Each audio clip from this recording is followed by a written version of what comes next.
Àlárí ní bàbá ìwù àṣà Yorùbá báyìí. Ó yá ká gbogbo àṣà ó máa dún kókókókó nítorí àwọn tó mọ rírì àṣà ti pàtẹ àṣà festival kalẹ̀. Èyí tá a pè ní 2018 First Annual Àṣà Festival. Houston, Texas máa gbàlejò bítíbitì àwọn àgbà ọ̀jìnì tó jẹ̀ṣẹ́ bì nínú àṣà. Ìyẹn ní ọjọ́ kọkàndínlọ́gbọ̀n oṣù kẹsàn-án ọdún tá a wà yìí September 29, 2018. Ojúlówó ìdíje omidan àṣà máa wáyé. Ọjọ́ yẹn máa dùn yàtọ̀. Àròlé Odùduwà kábíyèsí ọba aláyélúwà ẹni ìtàn Ògúnwùsì Ọ̀jájá kejì Ọọ̀ni tilẹ̀ Ifẹ̀ Royal Grand Patron fún àṣà Festival Incorporation ló máa kó ọ̀gọ̀rọ̀ àwọn ọba aládé ńlẹ̀ Yorùbá sórí láwọn bíi Ọ̀ràngún tilẹ̀ Ìlá Ajérò of Ìjérò Kingdom Alára of Aramọkọ Aṣọya àti Ọ̀ṣọ́ya Ifẹ̀ náà ò ní gbẹ̀yìn. Bẹ́ẹ̀ làwọn ọba tó ń bọ̀ láti Republic of Benin àwọn amúlùdùn tó gbàṣà àti èdè Yorùbá lárugẹ náà máa gbórí wọlé láwọn bíi Ọlọ́fà iná Chief Káran Oyin Ẹniọlá Àyẹ́gbàjúmọ̀ Dọ́lápọ̀ Òrìṣàjọbí Bọ́sẹ̀ Olúbọ̀ Àfíìsì Ìtòròsí Kúsàká Adéjọkẹ́ Sómóyè Ẹwà Èdè Regent Adébùsọ́lá Abísóyè Olúwatóyè Pásítọ̀ Táíwò Oyèyẹmí Ayétọ́tọ́ náà wà níkàlẹ̀ àti bẹ́ẹ̀ bẹ́ẹ̀ lọ. Ṣàbẹ́tù Àmàmà Ọ̀gánàtù ni ó máa da ìjókòólẹ̀ kọrin alábẹ́ Ṣínà Ayọ̀ Oyinlọ́lá ni ó máa darí gbogbo ètò lọ́jọ́ náà. Tíkẹ́ẹ̀tì ti wà ń ta fún títà $30 for single, $50 for couple, VIP $150, table for five $250. 2018 First Annual Àṣà Festival Red Carpet ti bẹ̀rẹ̀ látago 6 ìrọ̀lẹ́ 6 p.m. nígbà tí ètò gbogbo ọmọ ìgbéra tó láago 7 ìrọ̀lẹ́ 7 p.m. ìyẹn ní ọjọ́ kọkàndínlọ́gbọ̀n oṣù kẹsàn-án ọdún tá a wà yìí September 29, 2018 nígbàgà ayẹyẹ Rose Garden Hall 10880 Business Street Suite 10 Houston, Texas 77099. Ọ̀fẹ́ ni fọ́ọ̀mù ìdíje omidan àṣà. Ẹ̀rọ ìbánisọ̀rọ̀ wọ̀nyí ni kẹ́ ẹ máa pè láti forúkọ sílẹ̀ fún ìdíje omidan àṣà tàbí ìfẹ́ bùkún tíkẹ́ẹ̀tì kalẹ̀ Princess Dosby 832-679-5889. Ọmọbọ́lájí Akọ́láwọlé 346-400-9821. Olóyè Jímọ̀ Aliu 0803-452-5224. Àwọn nọ́mbà wọ̀nyí náà ni ẹ máa pè láti fi lógo yín sínú bánà gbàǹgbà pẹ̀lú owó tasọ́rẹ́. Bóyá yìí sì fẹ́ mú stand láti pàtẹ ọjà yín. Bó sì jẹ́ pé ẹ fẹ́ ṣonígbọ̀wọ́ tàbí ẹ fẹ́ polongo iṣẹ́ àti oko owó yín. Àṣà wa, ìṣe wa, ẹ jẹ́ ká jọ gbé lárugẹ o. Olùkéde Princess Dosby.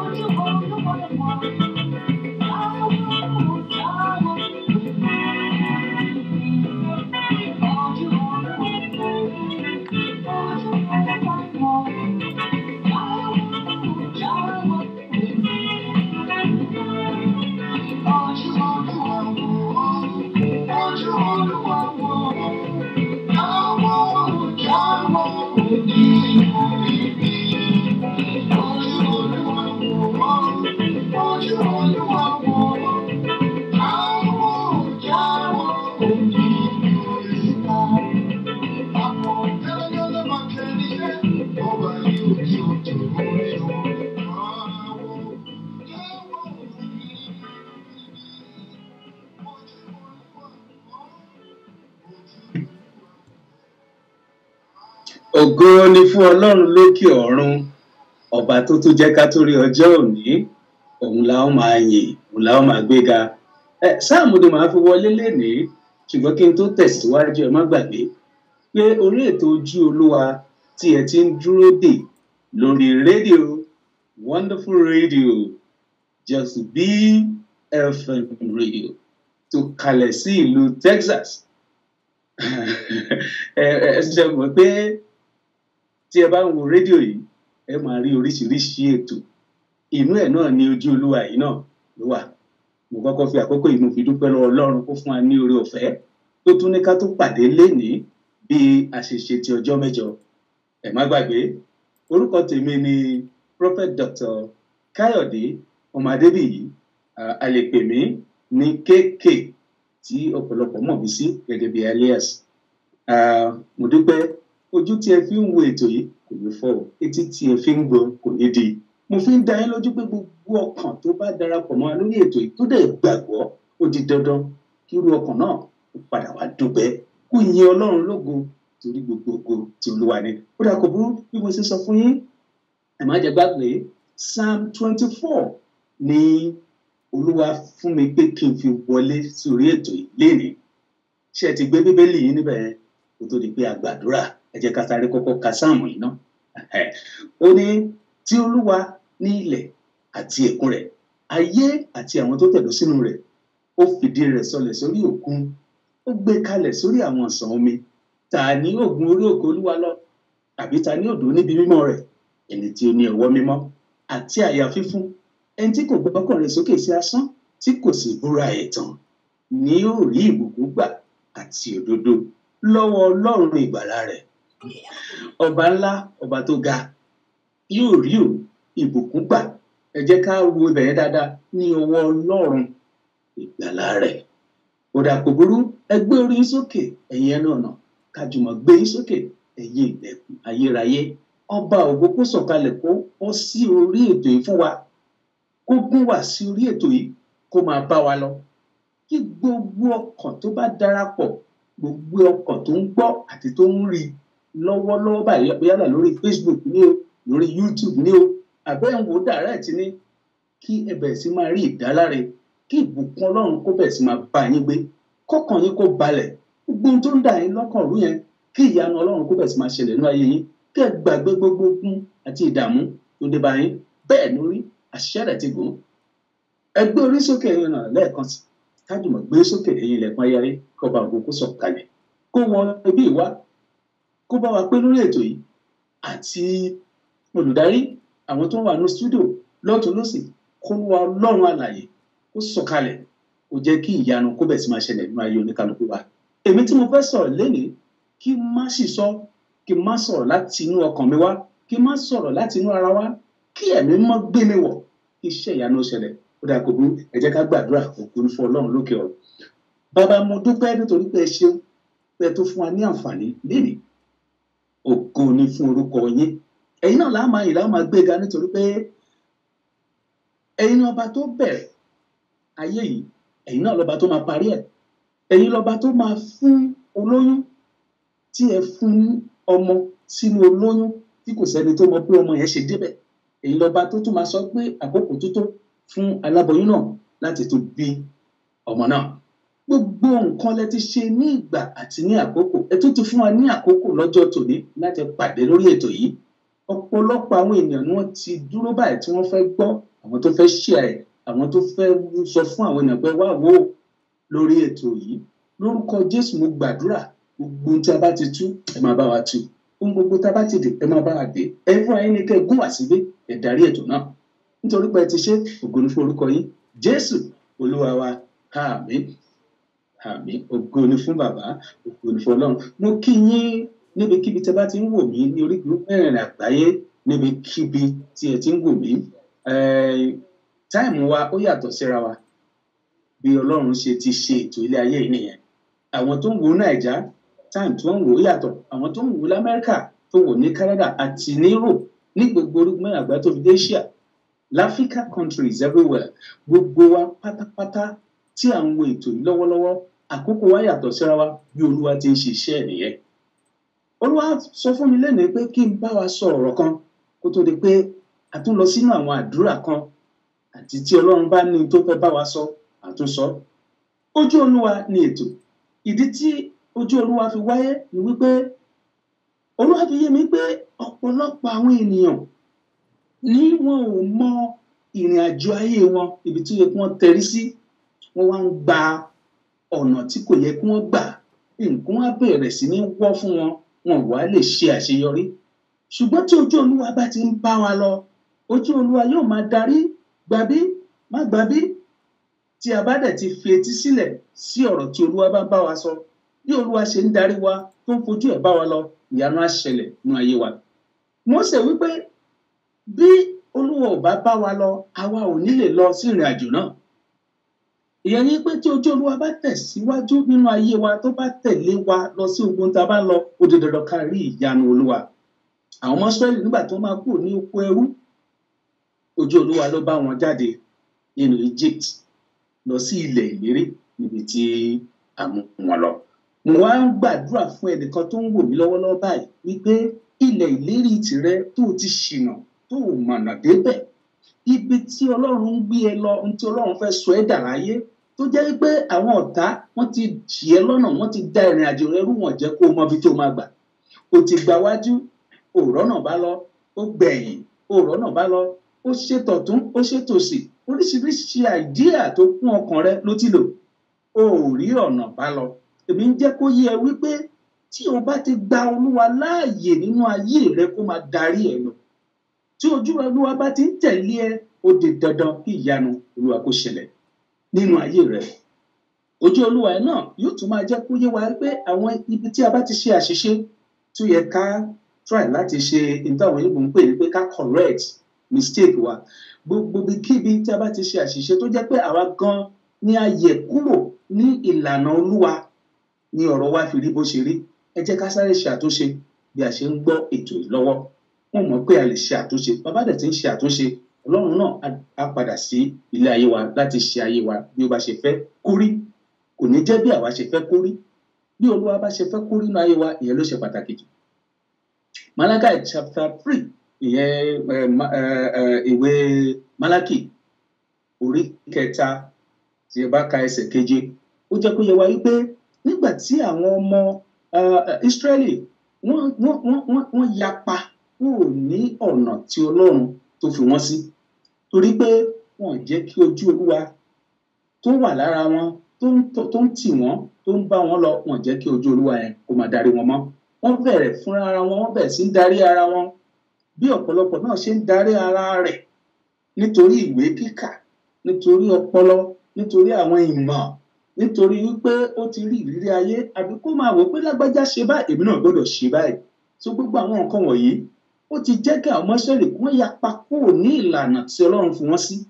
Wọ́n tẹ̀lé ìlànà tí Olúwa yẹ kó máa tẹ̀. Wọ́n wá bẹ̀rẹ̀ sí ní fèsì wàhálà. Àwọn tí ò tó kán bá wọn jà tẹ́lẹ̀ wọn tó bẹ́ẹ̀, wọ́n bẹ̀rẹ̀ sí ń borí. Ó di pé wọ́n fẹ́ máa fìyà jẹ, wọ́n bá wọn kó àwọn nǹkan wọn ànọ́dà débi wọ́n fi gbé àpótí ẹ̀rí lọ. Ṣùgbọ́n nígbà tó tó àkókò kan, according to that 7, tí wọ́n padà tọ Olúwa wá, wọ́n ṣetán láti tún tẹ̀lé ọ̀rọ̀ Olúwa, ojú Olúwa bẹ̀rẹ̀ sí ní wà lára wọn. Nígbà náà ni Olúwa padà sínú ayé wọn, ló bẹ̀rẹ̀ sí ní ṣe iṣẹ́ àmì àti iṣẹ́ ìyanu. Àánú ló fi gbọ́n ọrú pàpà, tí ò bá ṣe bẹ́ẹ̀ ọ̀pọ̀lọpọ̀ bá kàn ti lọ dànù tí wọ́n ní lè dé ibi tó yẹ kán dé láyé. Bẹ́ẹ̀ ni ọ̀pọ̀lọpọ̀ wa náà la ṣe ń rin àwọn ìrìn àjò wa. Fẹ́ pé a ti ní àwọn ọ̀nà kan tí a ti gbà, tí a ti rìn tí ò yẹ ká rìn, tó dẹ̀ dí ilé ayé wa lọ́wọ́. Tí a bá lè ṣe àtúnṣe bí a ṣe ń gbọ́ ètò yìí, Ọlọ́run rán mi sí ẹ wípé tó bá lè ṣe àtúnṣe lórí ètò ìbò ṣe ń gbọ́ lọ́wọ́lọ́wọ́ báyìí, má sọ pé dọ̀la, má sọ pé dalẹ́, now bó bá jọ̀sán ló wà, bó bá jáde ló wà, bó bá ìgbàkígbà tó bá wà, ṣe àtúnṣe báyìí. Sọ fún ara ẹ wípé ọ̀nà tí mò ń tọ̀ tẹ́lẹ̀ yẹn mi ò fẹ́ tọ̀ mọ́, mo fẹ́ ìgbé ayé ọ̀tun, mo fẹ́ kí Olúwa máa darí mi. Tó bá ronú, ẹ rí wípé ní ìgbà kan rí, nígbà tó ń tẹ̀lé ọ̀rọ̀ Ọlọ́run, t'Olúwa bá sọ fún ẹ pé kó gba bí tó ń gbabẹ̀, nígbà mìíràn gan kì í ṣe pé o gbóhùn Olúwa ò dẹ̀ lálàá, ṣùgbọ́n ò ń tẹ̀lé ọ̀rọ̀ tí ọ̀rọ̀ Ọlọ́run ti sọ fún wa, ó dẹ̀ ń tẹ̀lé ìlànà yẹn, ò yapa kúrò lọ́nà. Wo orí bí ayé rẹ ṣe ń rí ní ayé ìgbà yẹn. Ó ti gbàgbé mọ́tò tó ra yẹn, ilé tó kọ́ yẹn, àti gbogbo nǹkan tó achieve, iṣẹ́ tó ń ṣe tó dáa nígbà náà. Ṣùgbọ́n nígbà tó tó àkókò àwọn nǹkan bẹ̀rẹ̀ ó bẹ̀ sí ń dàrú. Lótìtọ́ àti lódodo ni oṣù àti àjẹ́ wà. Lótìtọ́ àti lódodo làwọn ẹ̀mí òkùnkùn wà. Lótìtọ́ àti lódodo ayé lè gbógun ti èèyàn. Ṣùgbọ́n àwa gbọ́dọ̀ gbógun ti ara wa. Ogun tí ayé bá gbé tì wá, tí a bá ti fi lọ Ọlọ́run, ogun yẹn ó di dandan kó ṣẹ́. Tó bá dẹ̀ jẹ́ pé àṣẹ Ọlọ́run, tá bá ti tètè sọ fún Olúwa pé bàbá dáríjì mí, tí a dẹ̀ jáwọ́ kúrò nínú àìṣedéédéé wa, ó di dandan Olúwa yóò dáríjì wá. Ṣùgbọ́n tó bá jẹ́ àwa fúnra wa là ń dára wa láàmú, torí a ò tẹ̀lé òfin àti ìlànà Ọlọ́run, a ò dẹ̀ tẹ̀lé àwọn nǹkan tó tọ́ tá a yẹ. Wọ́n tó mọ̀ pé bóyá medical doctor ni ẹ́,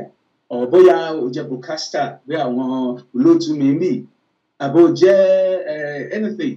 ó dẹ̀ mọ̀ pé ọ̀nà ẹni yẹn, ó gbé ọ̀nà yẹn sílẹ̀, ó wá ń tọ̀ ọ̀nà bòmíràn. O rí pé o ti kó lọ́nà yẹn nìyẹn, torí pé o rí pé ẹnìkan iṣẹ́ tó ń ṣe ìwọ náà bá ní kó darí síbẹ̀ òun ló ṣokùnfà wàhálà tó ń dojúkọ yìí o àbí business tó yẹ kó o dáwọ́lé ló ti lọ dáwọ́lé mo rántí arákùnrin kan nígbà kan Olúwa ní má lọ síbi òwò epo bó tilẹ̀ jẹ́ pé níbi òwò epo ló ti rí owó ó ní ọmọ òun kàn sáré pèsè owó yẹn fún ní àkókò yẹn má tún padà síbẹ̀ mọ́ lọ síbi àwọn òwò báyìí ṣùgbọ́n nígbà tó tó àkókò kan ó bá alárekérekè pàdé torí òjíṣẹ́ Ọlọ́run ti pọ̀ lóríṣiríṣi bẹ́ẹ̀ ni wọ́n darí ẹ̀ wọ́n sì darí ló bá lọ tún padà lọ sí ibi epo yẹn ibi tó ti rí wàhálà ní ẹ́ o kò tí ì kúrò nínú ìṣòro yẹn dè ní à ń gbàdúrà kan lọ́run kó bá wa dá padà tó lóluwà sọ pé nígbà tó ti lè ṣe àṣìṣe tó ti ṣe mistake yẹn ó máa tún sì ṣọ́ọ̀bù kó tó ṣe ni kí ni àṣìṣe tí ìwọ ti ṣe kí ni àṣìṣe tí èmi ti ṣe èyí tó fọwọ́ aago wa sẹ́yìn kí ni ibi tí a ti di ọ̀nà tá a ti gbà tí ò yẹ ká gbà tí o bá ti lè ṣe àtúnṣe lénìí ó di dandan ayé rẹ̀ á bẹ̀rẹ̀ sí dára ọ̀pọ̀lọpọ̀ wa ń gbààwẹ̀ à ń lọ sórí òkè à ń káàkiri à ń ṣe gbàdúrà lọ́tọ̀ à ń gbàdúrà lọ́sì à ti ṣe preaching à ti ṣe oríṣiríṣi a rí pé kò sí ìyàtọ̀ nínú ayé wa wá pé kí ló dé níṣẹ́ ni ká ronú wò níṣẹ́ ni ká bèè lọ́wọ́ ara wa ǹjẹ́ a ṣì ń jẹ́ kí ojú Olúwa yìí kó máa wà lára wa ṣé ẹ gbàgbé tí mo ní a máa sọ lọ́sọ̀ọ̀sẹ̀ yìí pé ojú Olúwa ó wà lára mi ó ń wò ẹ́ ó ń wò mí ó ń wò gbogbo wa bẹ́ẹ̀ ni kò sí nǹkan kan tá a ṣe níkọ̀kọ̀ tí Olúwa rí Bíbélì wípé ìwé Romans ó sọ fún wa ó ní àbí Róòmù ní Yorùbá ó ní báwo la ṣe máa wà nínú ẹ̀ṣẹ̀ ká sọ pé kí oore ọ̀fẹ́ kó máa pọ̀ sí kò ṣeé ṣe ká má rí òyìnbó sọ pé God forbid nítorí náà mo gbàdúrà wípé gbogbo nǹkan tí a ti ṣe tó dàbí àṣìṣe bóyá ọmọ aráyé ló ti wá síbẹ̀ nítorí nígbà mìíràn àwọn oṣù àti àjẹ́ ogun ìdílé wọ́n máa ń ti ẹlòmíì wọ́n á jẹ́ kó ṣe àṣìṣe tó bá ti ṣe àṣìṣe kò ṣe kó ló mọ̀ọ́mọ̀ fẹ́ ṣe ṣùgbọ́n wọ́n á tì í lọ ara ń ta fi sọ pé ó yẹ ká mọ ọ̀rọ̀ Ọlọ́run ká dẹ̀ súnmọ́ Ọlọ́run nìyẹn Bíbélì sọ fún wa níbí báyìí ní ìwé Áísáyà orí 1:60 ẹ má bínú fún Yorùbá mi èyí tí àwọn olóyìnbó ń pè ní chapter 59 láti ìbẹ̀rẹ̀ which is verse 1 ni àti máa bẹ̀rẹ̀ bọ̀ àní kà púpọ̀ jù ó ní kíyèsí ọwọ́ Olúwa kò kúrú láti gbani tálẹ́ni náà tó sọ pé Olúwa ò lè ṣe tálẹ́ni náà tó sọ pé ìyanu ò lè ṣẹlẹ̀ nínú ayé rẹ tálẹ́ni náà tó sọ pé inú ìṣòro yẹn ló máa kú sí tálẹ́ni náà tó sọ fún ẹ pé o ò lè rọ́nà àbáyọ ṣé òun ló dá ẹ ni òun kọ́ ló dá ẹ kò mọ nǹkan kan nínú ayé rẹ bó ṣe dé ayé yìí tó bá wá jẹ́ alágbára ayé yìí Ọlọ́run ṣetán láti dójú tì í Ọlọ́run ṣetán láti gbà ẹ́ ṣùgbọ́n tíwọ náà bá ti ṣetán ó ní ọwọ́ Olúwa kò kúrú láti gbani bẹ́ẹ̀ ni etí rẹ̀ kò wúwo tí kì yóò fi gbọ́ gbé ẹ̀bẹ̀ àti àdúrà yìí tó ti ń bá Ọlọ́run sọ ní ìgbà tó ti pẹ́ gbogbo tó fẹ́ tó Ọlọ́run ṣe nínú ayé rẹ tí ò tí ì rí bẹ́ẹ̀ àpẹẹrẹ ti wà ṣùgbọ́n ò mọ̀ ó máa fà á ó máa dá ó máa ṣe ògo fún Ọlọ́run lókè ọ̀run ẹnìkan wò mí lọ́wọ́ báyìí Olúwa sọ fún mi pé ire rẹ wà ní ìlú Amẹ́ríkà ṣùgbọ́n òun gbé níbi tí kò yẹ kó o máa gbé ní ìlú Amẹ́ríkà òun ló fi dàbí ẹni wípé òun ṣe àṣìṣe ọ̀nà rẹ̀ ò tètè lọ ó ní tó bá lè dìde ó ti gbé ní New York rí ó relocate kúrò ní New York ó lọ bò mí Olúwa ní padà sí ìlú New York torí pé ìlú New York yẹn ire rẹ̀ ń bẹ níbẹ̀ ibẹ̀ ló ti máa bẹ̀rẹ̀ sí rí àwọn ire tó máa tàn káàkiri tó máa fi lọ síbikíbi tó bá tó fẹ́ lọ ògo ni fún Kristi lókè ọ̀run mo tún wá tó ń sọ fún ẹnìkan lọ́wọ́lọ́wọ́ ẹnìkan ń wò mí báyìí Olúwa ní ó wà ní ipò ìlóyún ṣùgbọ́n ó ti ní miscarriage èyí táwọn olóyìnbó ń pè ní miscarriages rather èyí tí àwọn Yorùbá máa ń pè ní pé kí láti ẹ̀ ṣe lè pé kéèyàn máa lóyún kó máa bàjẹ́ Olúwa ní eléyìí tó wá wà nínú rẹ̀ yìí ó ní ó wá ń bẹ̀rù pé ṣé kò tún ní bàjẹ́ báyìí Olúwa ní kí ló ṣe ń ronú báyìí má rò bẹ́ẹ̀ ó ní eléyìí àṣepé ni òun ti ṣe tán irú ọ̀rọ̀ yìí wáyé ní last week fún ẹnìkan náà adẹ̀gbọ́ ẹ̀rí wọ́n pè lẹ́yìn program yẹn tí a ṣe kọjá mo gbàdúrà yìí pé sórí eléyìí tó wà nínú rẹ̀ yìí kò ì pẹ́ púpọ̀ ju oyún yẹn sì kéré ìyẹn náà ló jẹ́ kó máa bẹ̀ẹ́ lẹ́rù pé tó bá máa fi dúpẹ́ báyìí ṣé kò ní ṣe báyìí ta ló ń sọ fún ẹ bẹ́ẹ̀ gbàgbọ́ nínú orúkọ Jésù kò sí nǹkan kan tó máa ṣe oyún yẹn jọ màá wá bẹ̀ẹ́ màá rọ̀ ẹ́ bí Olúwa ṣe ń bá mi sọ̀rọ̀ lọ́wọ́lọ́wọ́ tó o bá lè gbìyànjú níbikíbi tó bá wà báyìí tó o ṣe ń wo ètò yìí àbí tó ń gbọ́ mi lọ́wọ́ gbé omi kalẹ̀ ó lè tó bá ní omi bó jẹ́ bottle water bó jẹ́ whatever the water just put it in somewhere jẹ́ kí n gbàdúrà sínú omi ẹ̀ fún ẹ Olúwa ní tó bá bẹ̀ sí mu omi yìí ó di dandan kí ọmọ náà kó bẹ̀ sí máa grow ju bí o ṣe rò lọ ó dẹ̀ ti rí bẹ́ẹ̀ àṣẹ ti gùn ó yá o ti gbómi ẹ sílẹ̀ ó ṣe gbé omi ẹ sílẹ̀ yẹn lórúkọ Jésù mo gbàdúrà iṣẹ́ àmì àti iṣẹ́ àánú kó ti paṣẹ omi ẹ ṣiṣẹ́ nú ayé ẹ omi ẹ tó bá ti mú báyìí gbogbo tó bá ń jẹ́ ìdíwọ́ ìdènà tí ò jẹ́ kí ọmọ náà kó tètè develop bó ṣe kó rí lórúkọ Jésù ọ̀run kó bẹ́ẹ̀ ṣe láṣẹ pé lórúkọ Jésù omi náà kó ṣe ìwòsàn fún ẹ bẹ́ẹ̀ ni àṣẹ́lẹ̀ ti gùn Jésù Olúwa wa má fojú di omi yẹn má wò pé kò jẹ́ kankan àwọn kan náà ń gbómi kalẹ̀ wọ́n láwọn fẹ́ gbàdúrà pé tó bá gbàdúrà sí ó dà kò burú mo gbàdúrà sínú omi yẹn ohunkóhun tó bá lò fún nígbà lára àwọn nǹkan tí Ọlọ́run sọ fún nígbà pé tí n bá gbàdúrà lórí omi fún ẹnikẹ́ni ìyanu á ṣẹlẹ̀ sórí omi tó gbé kalẹ̀ yẹn bóyá o ti ń retí nǹkan kan tẹ́lẹ̀ kò rí bẹ́ẹ̀ fún ẹni tó bá ti mú omi yẹn àbúrò fi wẹ̀ iṣẹ́ àmì àti ìyanu á ṣẹlẹ̀ nú ayé ẹ lórúkọ Jésù wá bá àánú pàdé ẹran ìkórira àmì ìkórira tí ayé fi sí ẹ lára bí wọ́n ṣe ń wo ẹnìkan wò lọ́wọ́lọ́wọ́ báyìí ó ń gbọ́ mi báyìí ẹran ìkórira ni tó bá débè pé wọ́n fẹ́ràn ẹ tó bá fẹ́ràn ẹ tán after some time kò ní pẹ́ rárá ọ̀ àtúrí pé wọ́n kórira ẹ ń bẹ̀ gbogbo ibi tó ti lọ tẹ́lẹ̀ tó ti ń gbà tó ti ń gbẹ̀ wá máa tẹ́ kiri wá máa pé kí ni mo ṣe nǹkan ni mo ṣẹ̀ lórúkọ Jésù bó ṣe gbé omi yẹn kalẹ̀ lórúkọ Jésù tó o bá dẹ̀ lómi ń bẹ̀ mo gbàdúrà gbogbo nǹkan tó lè fa ìkórira nínú ayé ẹ ọ̀run ti mú kúrò àṣẹ ọ̀run dẹ̀ ti gùn Jésù Olúwa wa kí n tó tún tẹ̀síwájú má gbàgbé wípé ojú Olúwa ń kọ́ òun ní ètò orúkọ tèmi ni Prophet Dr. Káyọ̀dé Adébíyì èyí tí àwọn èèyàn mọ̀ sí kéèké ìjọ Ọlọ́run fún wa ní ìjọ tó dá gbé kalẹ̀ ní Nàìjíríà àpòrúkọ ìjọ náà ní the Power of Miracle Ministries pẹ̀lú ògo Ọlọ́run àti lé ní 20 ọdún ìjọ náà dẹ̀ wà ní ìlú Èkó lórúkọ Jésù ní sáàdì Ìkòròdú ògo ni fún Kristi lókè ọ̀run pẹ̀lú ọ̀rọ̀ ọ̀fọ̀ Ọlọ́run àrẹ́jísà ìjọ náà ní South Africa as well so mo gbàdúrà wípé bí o ṣe ń wo ètò yìí lórúkọ Jésù Ọlọ́run ìpè tí a gbélé mi lọ́wọ́ á jọ ẹ́ lójú Ọlọ́run ìpè tí a gbé mi lọ́wọ́ á jọ ẹ́ lójú ẹnìkan wà bá múra fún interview tó fẹ́ lọ ṣe yẹn wàá ṣe àṣeyọrí èmi tiẹ̀ ti rí pé o ti ṣe àṣeyọrí yes o ti ṣe àṣeyọrí tiẹ̀ ní àkókò tiẹ̀ ti tó nìyẹn gbàgbé wípé àwọn kan ti ṣe tiwọn àwọn kan ṣe gbá àwọn kan ṣe àkókò tiẹ̀ ló tó yìí ó rí pé ó ti pẹ́ tó ti ń dìlé ẹ ṣùgbọ́n àkókò tiẹ̀ ló tó yìí ó yá bẹ̀ sí máa gba ìyanu Ọlọ́run ó yá bẹ̀ sí máa rí ìdáláre bẹ́ẹ̀ ló máa rí àṣẹ́dẹ̀ ti gùn Jésù Olúwa ẹnìkan wò mí lọ́wọ́lọ́wọ́ báyìí Olúwa ní kí n sọ fún ẹ wípé alágbára obìnrin kan wà nínú ìdílé rẹ ó máa ṣaláìsí láìpẹ́ yìí ó máa kú kí dẹ̀ ni pé ó kọ̀ kó fi ẹ́ lọ́rùn sílẹ̀ o ti rí nínú ojú ọmọ ìgbà mìíràn wá máa sùn tó bá lálàá nígbà mìíràn wá rí wípé òun ní àṣepọ̀ ọkùnrin ló máa bẹ́ ẹ ṣepọ̀ tó bá tà kó kan á tún yí padà sí obìnrin Olúwa sọ pé ó gba ìtura wípé láti wákàtí ọ̀wọ́ ó ti bọ́ nínú ogun ẹni yẹn arábìnrin yẹn lórúkọ Jésù ogun wàhálà ogun ìdààmú tó ti ń torí bọ̀ láti jẹ́ lónìí ọ̀run ti ṣẹ́ ogun náà ní ayé ẹ̀ Jésù Olúwa wa ẹ má jẹ́ ká gbàgbé ojú Olúwa ní ètò tí a bá rí ẹni tí ó bá ní àwọn nǹkan kan tó fẹ́ ká bá òun fi sínú àdúrà tó fẹ́ máa pè bóyá ó fẹ́ pè wá lẹ́yìn ètò yìí ni àbò fẹ́ gbogbo ẹ̀yin tí ẹ̀ ń tẹ ọ̀rọ̀ ránṣẹ́ ẹ ṣé gan pé ẹ̀ ń bá wa lọ lórúkọ Jésù iṣẹ́ àmì àti iṣẹ́ ìyanu a máa ṣẹlẹ̀ evangelist mi tó ẹ̀ ń wo ètò yìí lọ́wọ́ evangelist Akínwùmí àwọn ọmọ bàbá àbíyè nìyẹn àwọn alàgbà nìyẹn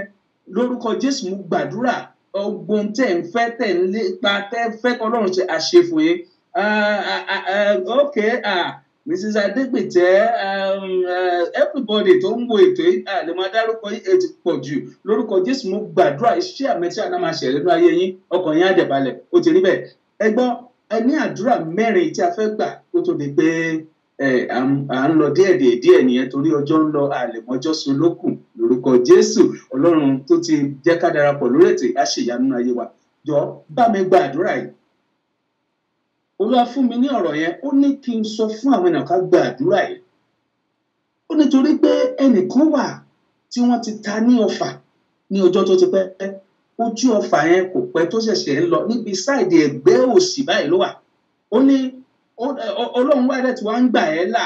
Ó ní ìmíràn bá tún ti bẹ̀rẹ̀ ó tún bẹ̀rẹ̀ sí rí pé kinní yẹn ó dàbí ìgbà tó bá ní nǹkan rìn kiri ni. A wá láti ibìkan tó lọ sí ibìkan. Gbogbo ohun tó bá wà ní ara rẹ tí ọmọ aráyé ti fi sí ẹ lára lórúkọ Jésù, ọ̀run ti parẹ́ láti wákàtí ọ̀wẹ́ lọ. Jésù Kristi ti parẹ́, ẹ̀jẹ̀ rẹ̀ ti parẹ́. Gbọ́ mi, wà wá gbóhùn àdúrà wá gbàdúrà. Ọ̀tàkọ́tà tí ọmọ aráyé lè sọ lù mí, tó máa dá ẹ̀mí mi légbodò, tó máa dá ẹ̀mí mi kúrú, nísinsìnyí ọ̀run kó pa ọ̀tá náà rẹ́. Tó bá jẹ́ pé wọ́n ti sọ kọ̀run kó parẹ́, tó bá dẹ̀ mú bọ̀ kọ̀run má jẹ́ kó ṣeé ṣe inú ayé mi, kí ọ̀tá náà kó padà síbi tí wọ́n bá ti àṣàṣì kó padà sálásàṣì, ẹbọ kó lọ padà sórí ẹlẹ́bọ. Ó yá gbóhùn àdúrà sókè lórúkọ Jésù. Bàrábà ṣekere gbogbo síkà bàbà màlákàtáyà kàsádì kúrì kí n máa ń gàrà kẹsí ẹ bàbúrà bàtẹ̀yà kàsàkárì kàdábà yàgàbà. Gbọ́ mi, ọ̀tá yẹn lórúkọ Jésù tí ọmọ aráyé ti sọ sí ẹ lára, ọ̀run kó parẹ́. Tó bá jẹ́ pé wọ́n ṣẹ̀ṣẹ̀ fẹ́ sọ ẹ́ látàní lórúkọ Jésù, ọ̀run kó dàgbà sórí wọn. Gbogbo ẹnikẹ́ni tó bá gbìyànjú ibi tó gbèrò ibi lórí ẹ, kí ibi ẹ kó padà sórí wọn, àṣàṣì kó padà sálásàṣì, ẹbọ kó padà sórí ẹlẹ́bọ. Ó dẹ̀ ti bẹ̀ Jésù Olúwa wa. Gbọ́ mi, Olúwa ní o tún láti gbàdúrà yìí. Àgánràn di ilé olókùú kò kì í nísinmi. Àwọn tí wọ́n fẹ́ jẹ́ kó nísinmi,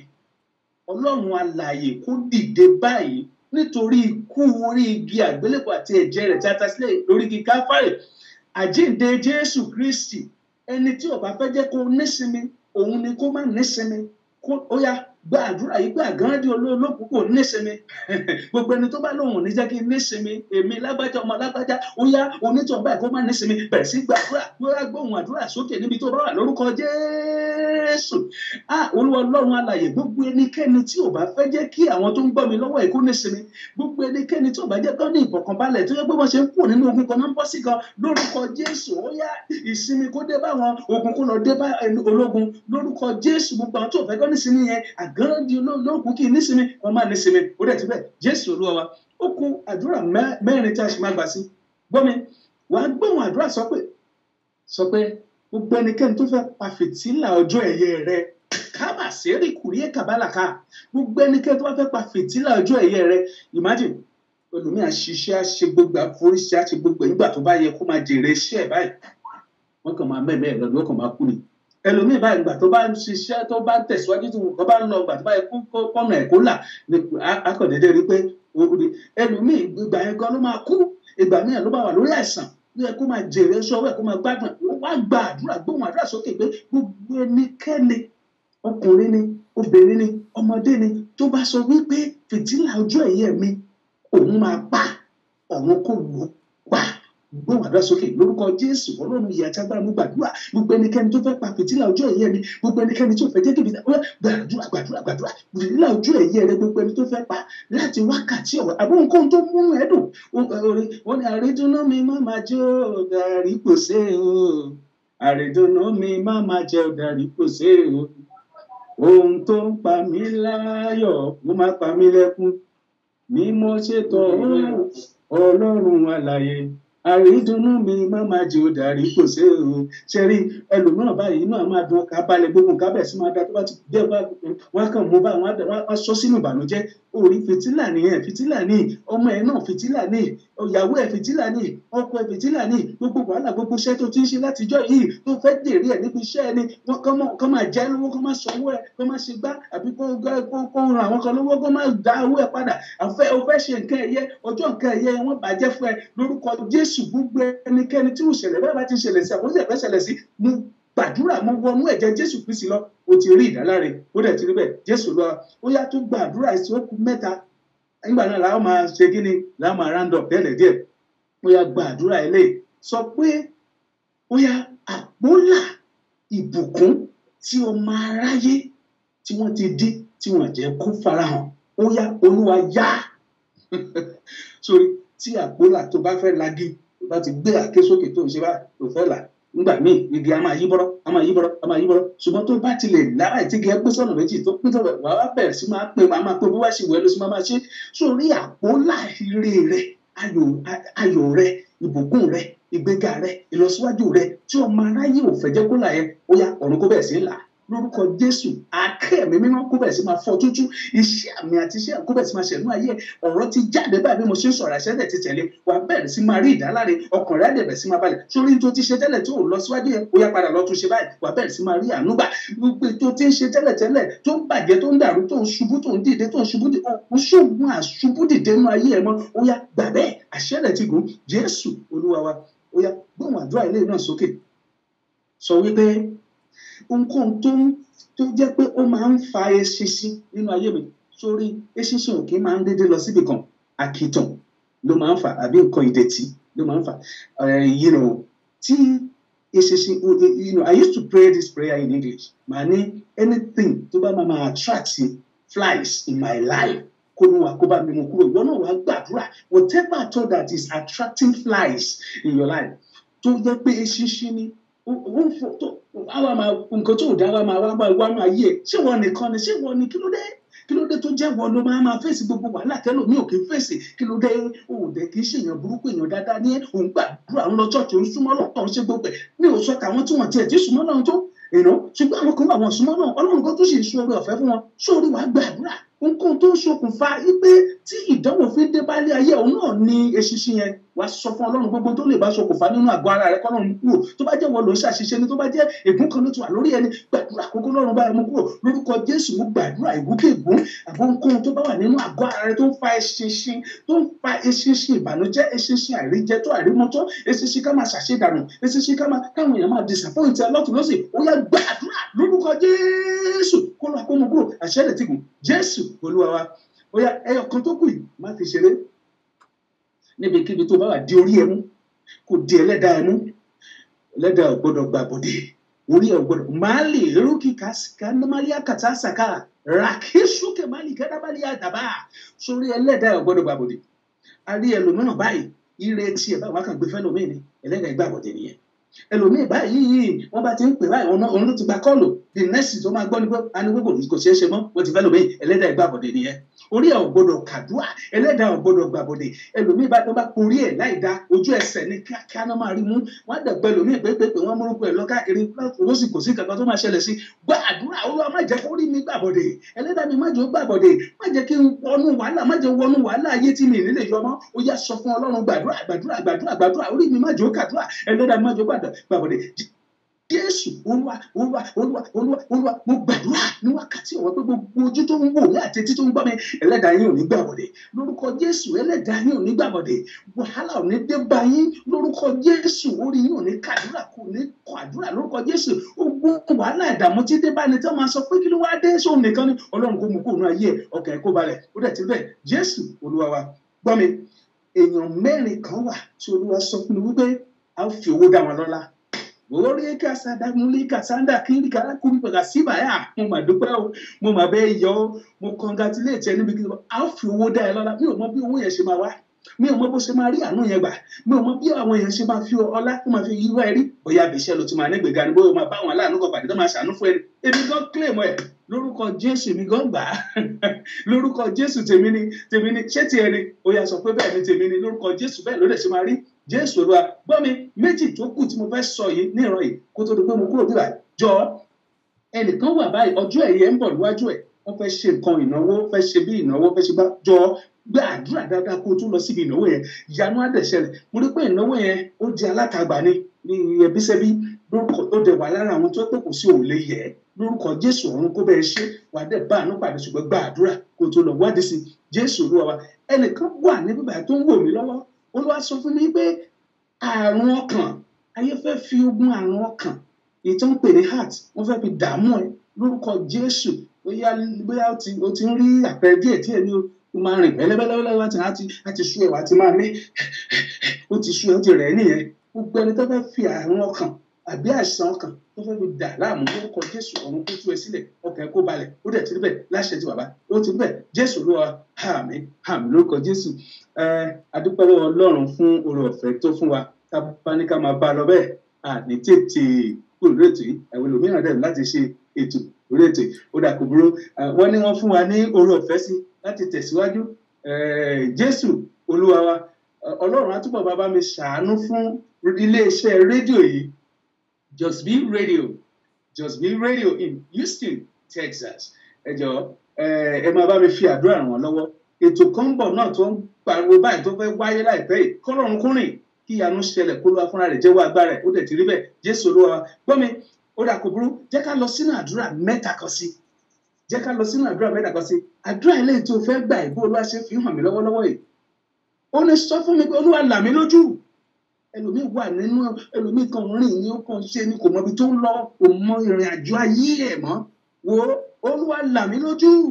Olúwa là mí lójú kò dìgbà tó bá tó di pé o gba citizenship kò bẹ̀ sí máa kó tó bẹ̀ sí máa rí àwọn nǹkan tó yẹ kó rí kò dìgbà tó bá jẹ́ pé o tó ṣe Ọlọ́run lè bẹ̀ sí máa dẹ́ ẹ láre tó pé gbogbo àwọn citizenship wọ̀rẹ́bà tó bá dẹ̀ ti ń gbàgbà yẹn àwọn akọ̀ máa tẹ̀lé ẹ gbọ́ mi lórúkọ Jésù gbogbo àrùn wà lójú kan ẹ̀mí dúró lójú kan má kọjá mọ́ ìtàwọn òyìnbó ń pè ní stagnancy láti wákàtí ọmọ gbàdúrà ọ̀run kó bẹ̀rẹ̀ sí ní fún ẹ lọ́nà àbáyọ ó yá máa rí ọ̀nà àbáyọ lórúkọ Jésù máa rí ọ̀nà àbáyọ sórí ibi tó dúró sí yẹn tí ayé ti mọ̀ ẹ́ mọ́ pé bẹ́ẹ̀ ló máa ń wà wọ́n ti mọ̀ ẹ́ mọ́ lórúkọ Jésù ìyípadà rere ti dé báyìí ó bàlá kásà dé làbáyà tá a gbọ́ mi ẹnìkan wà nísinsìnyí Olúwa ní pé tá a bá máa fi rí ó pẹ́ ju àríwá 48 hours ó máa gba ìpè tó máa múnú ẹ̀dùn rakatolika bá kásì dálẹ̀ kàdáyà wà á gba ìpè tó máa mú inú ẹ̀dùn tó bá ti wá rí oore ọ̀fẹ́ Ọlọ́run máa fi pamọ́ o jẹ́ kí àwọn ènìyàn náà mọ̀ pé Olúwa ti ṣe inú ayé ẹ̀ mo gbàdúrà lórúkọ Jésù wá rí ìpè ayọ̀ yẹn tó fẹ́ gbà ẹ́ láàrin 48 hours ẹ̀mí ẹ̀ máa wà láyé ló máa gbàgbé ayọ̀ yẹn lórúkọ Jésù ọba aláyé kan ò ní lè yí padà lórúkọ Jésù wọn lè bá mi kọrin wọn ń kọrin kan níwájú ẹnìkan mi wàá mọ̀ bóyá ìwọ ni èmi mọ̀ pé orin ẹ̀ tèmi ló máa jẹ́ ó ní mo yege hallelujah mo yege hallelujah Jésù dá mi lọ́kùnrin ó ti ṣe mí ní àánú àwọn obìnrin ti ń jowú kódà kò burú bá mi kọ́lẹ̀ kan sí mo yege hallelujah mo yege Jésù rí mi ní ọkùnrin ó ti ṣe mí ní àánú hallelujah mo yege ó dá obìnrin ni wọ́n bẹ́ẹ̀ náà ló dẹ̀ ṣe máa rí wàá yege amúmídé àwọn kan wọ́n ń ṣe gbogbo nǹkan tí wọ́n ń ṣe àṣetì wọ́n kàn ṣe gbogbo ẹ̀ ní táwọn àwọn onígbà pè ní incompleted projects Olúwa sọ pé kí n sọ fún ẹ sórí gbogbo tó ṣe yẹn o kọ́lé yẹn débì kan nítorí gbèdé náà láti bí ọdún mélòó kan bẹ̀rẹ̀ wá o ra lẹ̀ for a long time o lè gbé nǹkan kan lé lórí ìyẹn kọ́ ètò Ọlọ́run kọ́ ni fún ayé rẹ kí ló dé tó kówó wọlé tí wọ́n fún ẹ ní nǹkan tó fẹ́ ètò Ọlọ́run kọ́ ni fún ayé rẹ àkókò tí tó báyìí Ọlọ́run fẹ́ dá ẹ láre ó fẹ́ ṣe ìyanu nínú ayé ẹ sórí gbogbo àṣetì nínú ayé rẹ wàá bẹ̀rẹ̀ sí máa ṣe àṣeyọrí Olúwa ní wàá ṣe àṣeyọrí gbogbo tí o rò pé ò lè parí wàá ṣe àṣeyọrí rẹ lórúkọ Jésù torí náà ni pé Olúwa ti ṣàánú fún ẹ Jésù Olúwa wa gbọ́ mi Olúwa sọ pé ẹnìkan wà lọ́wọ́lọ́wọ́ báyìí ó ní òun pẹ̀lú àwọn bíi mélòó kan wọ́n jọ fẹ́ da business wọ́n tẹ̀ tíjọ bẹ̀rẹ̀ wọ́n jọ ń ṣe business wọ́n ṣe tẹ jẹ́ kí n ṣe tẹ oníkálukú ṣàforúkọ wọn sílẹ̀ oníkálukú ṣàwò pé àjọ ní ni àjọ máa jèrè ibẹ̀ ni àjọ máa ṣe ni àmọ́ ẹnìkan wà tó ní ó ní èrò burúkú nínú ọkàn nínú àwọn wọ̀nyí ni pé ó sọ wípé òun lòun máa jẹ jù tó gbogbo ọ̀nà tó fi máa jẹ ọgbọ́n àrékèrè tó máa fi jẹ jù ó ti ń wá ọ̀nà yẹn tipẹ́tipẹ́ Olúwa ní kí n sọ fún ẹ wípé ò ní ṣe iṣẹ́ yìí lásán ìwọ tó ti fomi jẹ́ fún ìpè gbọ́dọ̀ fayọ̀ká ó ní gbogbo ẹnikẹ́ni tó bá ní èrò burúkú nínú ọkàn yàtọ̀ sí ní tẹ́ ti jọ ń sọ tó máa ní ó dà bẹ́ẹ̀ lórí mo ti gbọ́ olódè rí orúkọ oh my God gbọ́ mi orin kan wà tí mo máa ń kọ ní ènìyàn ló ń wojú bàbá mi ń wọkàn ènìyàn ló ń wojú bàbá mi ń wọkàn tó bá b'Olúwa sọ̀rọ̀ á dá ẹ lóhùn o kíákíá ènìyàn ló ń wojú so bẹ́ẹ̀ bá mi kọ́ ènìyàn ló ń wojú bàbá mi ń wọkàn ènìyàn ló ń wojú mo ní bàbá mi ń wọkàn bó bá b'Olúwa sọ̀rọ̀ á dá ẹ lóhùn o kíákíá sórí ìwọ tó ní èrò burúkú lọ́kàn yóò yá tètè yí ọkàn ẹ padà láì jẹ́ bẹ́ẹ̀ sórí gbogbo wàhálà tó lóò ṣe yẹn ó tiẹ̀ nítorí máa wá jẹ́ bẹ̀ wá nítorí kankan tọ́lọ́run á yí padà sọ́dọ̀ àwọn tí wọ́n nínú rẹ̀ lórúkọ Jésù bẹ́ẹ̀ ló dẹ̀ ṣe máa rí kó yá tètè tó bá jáwọ́ pọ̀ gbogbo nǹkan á lè lọ ní tó ṣe kó lọ wàá lè jẹ́ èrè tiẹ̀ kí ló wà ń bẹ̀ ìwọ tiẹ̀ ló dé kó jẹ́ pé àṣẹ ní ẹ̀mí pé àdánìkan jẹ́ kò dá rárá Bíbélì ti sọ fún wa according to ìwé Jákọ́bù orí 5 ó ní àwọn kan wà tí wọ́n ń ṣiṣẹ́ táwọn èèyàn bá bá wọn ṣe bá tí wọ́n ṣàwọn ètò ẹ̀kan dá wọn lọ́lá tó ẹ̀kan fún wọn ní nǹkan tó àwọn fẹ́ jẹ gbogbo ẹ̀ oníkòdá mo gbàdúrà lórúkọ Jésù mo ń lo opportunity láti máa gbàdúrà fún ẹnikẹ́ni tó bá ti ṣiṣẹ́ tó ṣe bá tó ṣàwo táwọn kan kí ẹ̀tọ́ àti ire wọn dún wọn lọ́wọ́ láti wákàtí wọn rántí ẹ̀ sí rere wọ́n máa pè é láìpẹ́ ó dẹ̀ ti rí bẹ́ẹ̀ Jésù Olúwa wọ́n mi ní àkótán Olúwa sọ fún mi pé ẹnìkan wà ní New Jersey tó jẹ́ pé Ọlọ́run máa pààrọ̀ ibùgbé ẹ̀ sí rere kàbólí kàtàyà ó ní kì í ṣe New Jersey nìkan ó tún dárúkọ state mẹ́ta gbọ́ mi Oklahoma Ọlọ́run á pààrọ̀ ibùgbé Texas Ọlọ́run á pààrọ̀ ibùgbé ẹ jẹ́ àwọn bó máa dárúkọ tọ̀dọ̀ wá bì náà dàkúrú bó ṣe rí ni ẹ̀ bólúwa ti ń ṣiṣẹ́ nìyẹn ó ní ìlú New York àti Pennsylvania mo gbàdúrà gbogbo ẹnikẹ́ni tó bá ń gbé ìjàmbá tó bá ń wò lọ́wọ́ lórúkọ Jésù Ọlọ́run á jọ ẹ́ lójú á ṣàánú fún ẹ á pààrọ̀ ibùgbé ẹ̀ sí rere wà dẹ̀ lẹ́nu ọpẹ́ ó ti rí bẹ́ẹ̀ ó ti ṣe bẹ́ẹ̀ àwọn wo ni wọ́n ń pariwo bills báyìí mo fẹ́ sọ bill mo fẹ́ ṣe báyìí mo fẹ́ ṣàwọn mo understand I can understand but believe me Ọlọ́run understand jù ẹ́ lọ Olúwa ní má kọ́kẹ́ ẹ sókè má kọ́kọ́ sókè máa gbìyànjú ìran tó lè ṣe ó nítorí pé remember what the Bible says Zechariah sọ pé only is not by power not by might but by my spirit says the Lord Olúwa fún rẹ̀ ló máa dìde fún ẹ iṣẹ́ kékeré owó ńlá mo bá ti ń ṣe báyìí wàá máa rà àánú gbà wàá máa róore ó dẹ̀ ti rí bẹ́ẹ̀ àṣẹ ti gùn Jésù Olúwa wa adúpẹ́ lọ́wọ́ Ọlọ́run fún oore ọ̀fẹ́ tó fún wa ní orí ètò yìí ẹ jọ̀ọ́ ẹnikẹ́ni tí ó bá ní àwọn nǹkan kan tó fẹ́ sọ àbí tó fẹ́ kábòmù gbàdúrà sí ẹ lè pe station direct wọ́n á lè connect yín pé ẹ ṣì máa rí mi bá sọ̀rọ̀ pẹ̀lú oore ọ̀fẹ́ Ọlọ́run èmi náà kọ́ Jésù ni òtò níta bá ní ká máa sọ testimony lóríṣiríṣi ní àwọn nǹkan tọ́lọ́run ti ṣe àwọn tọ́lọ́run ti dùn nínú àwọn tọ́lọ́run ti jọ lójú but believe me ìwọ náà ó dìgbà tó bá tó rí tiẹ̀ ló tiẹ̀ máa believe ó gbàdúrà Ọlọ́run á dẹ̀ jọ ẹ́ lójú ó ti rí bẹ́ẹ̀ má gbàgbé ètò yìí ọjọ́ mẹ́jọ ni ní every Tuesday ló máa ń Monday rather ló máa ń wáyé ní aago 3 Eastern Time ní ó máa ń wáyé so àyè tí ẹ bá ti ibi location tó ń ká kú wá ẹ̀já máa darapọ̀ ẹ̀dẹ̀ máa bá wa share pé máa share kí ọ̀pọ̀lọpọ̀ gbọ́ kí káwọn náà rí ìbùkún gbà kán ràánú gbà Olúwa dẹ̀ wà pẹ̀lú yín ó ti rí bẹ́ẹ̀ àṣẹ ti gùn wọn á gbàdúrà ní wákàtí pé bí a ṣe ń lọ báyìí mo fi sí abẹ́ òjìji Elédùmarè lọ́wọ́ ọ̀run kó máa bá yín lọ ẹnikẹ́ni tó bá ń wo ètò àbí tó ń gbà àbí tó ń share kọ́lọ́run kó túbọ̀ máa jọ yín lójú ọwọ́ èékánná yẹn ọwọ́ tẹ̀bí ń tẹ̀ yẹn tẹ̀bí ń share yẹn lórúkọ Jésù kẹfì rí owó ńlá kẹfì rí ìbùkún ńlá kẹfì rí àánú gbà kó fi ránṣẹ́ rere sí yín ó dẹ̀ ti rí bẹ́ẹ̀ àṣẹ ti gùn gbàdúrà fún Just Be Radio ìyanu abẹ̀sí máa ṣẹlẹ̀ nílé iṣẹ́ rédíò yìí àdẹ̀rẹ̀ àánú gbà ó ti ń ṣẹlẹ̀ àtúbọ̀ máa ṣẹlẹ̀ sí láìpẹ́ jọjọ ibi tí Ọlọ́run fi hàn mí tí mò ń rí ilé iṣẹ́ rédíò tó ń lọ mo rí i pé nígbà kan bá ní gbé nǹkan wọ́n tún gbé síbi kan tó tún lágbára Ọlọ́run ẹ ṣé o iléeṣẹ́ rédíò Just Be Radio yìí mo gbàdúrà ibi tẹ́ ń gbé lọ ìkànlẹ̀ tẹ́ ẹ fẹ́ gbé lọ yìí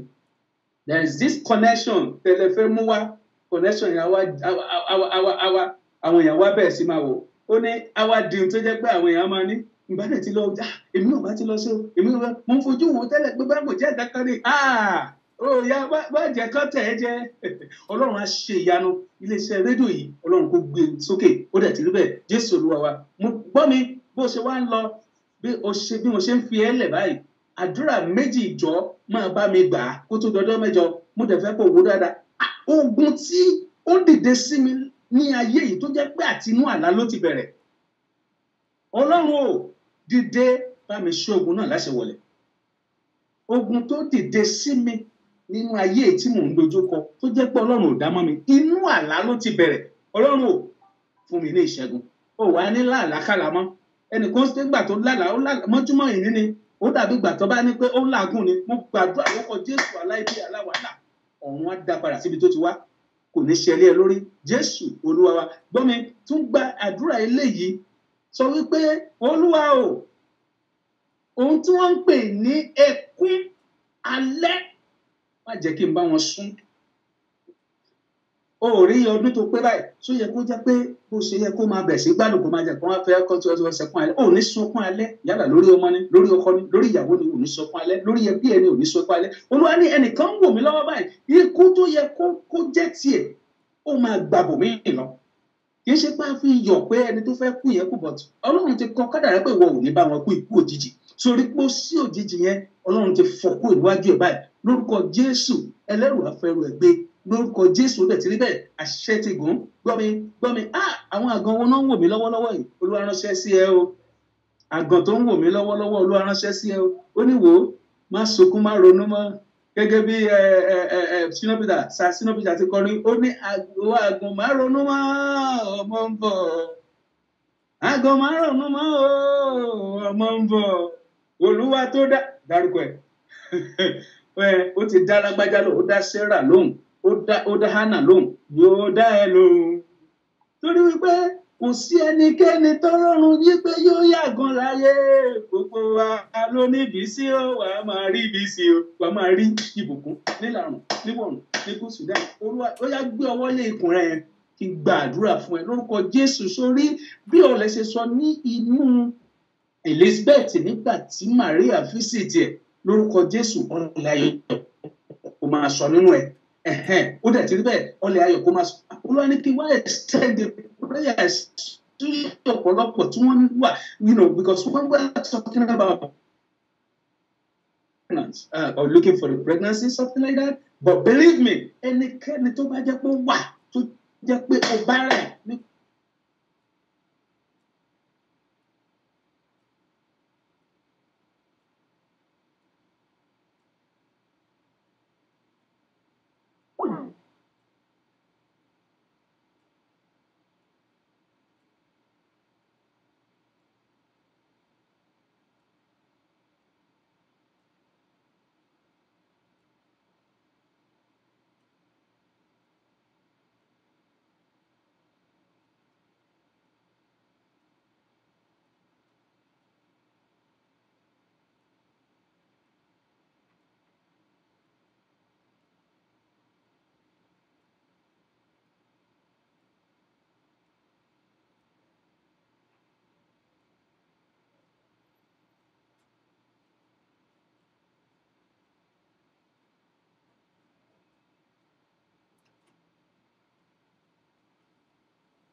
sọ́yàn ni bàbá sọ àlárì ní bàbá ìwù àṣà Yorùbá gbáyì.